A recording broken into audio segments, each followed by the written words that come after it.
Friends అందరికి నమస్కారం అండి. Please subscribe my channel. మామూలుగా ఎవరైనా ఒంటి మీద ఒకటో రెండో మహా అయితే 5, 6 టాటూలు వేయించుకుంటారు.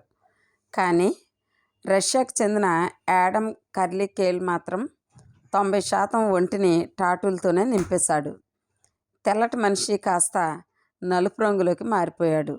అదేంటి అంటే నలుగురిలోకి తాను ప్రత్యేకమని, తన ఒళ్ళు తన ఇష్టమని కూడా చెబుతాడు. యాడమ్కు మొదటి నుంచి టాటూలు అంటే ఇష్టం. చిన్నప్పుడు కూడా ఒక టాటూ వేయించుకున్నాడు.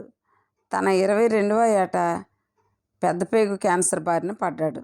దాన్ని తగ్గించుకునేందుకు చేయించుకున్న రేడియోథెరపీ తదితర చికిత్స వల్ల అతని చర్మం బాగా పాడైంది. దీంతో తనలో తాను ఉత్సాహాన్ని నింపుకునేందుకు టాటూలు వేయించుకోవడం మొదలుపెట్టాడు.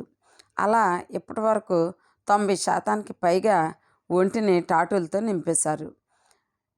ఒళ్ళంతా టాటూ వేయించుకున్నాడు. మిగిలిన భాగాల్లోనూ టాటూ వేయించుకుంటానని చెబుతున్నాడు. ఎవరి ఆనందం వారిది కాదంటారా?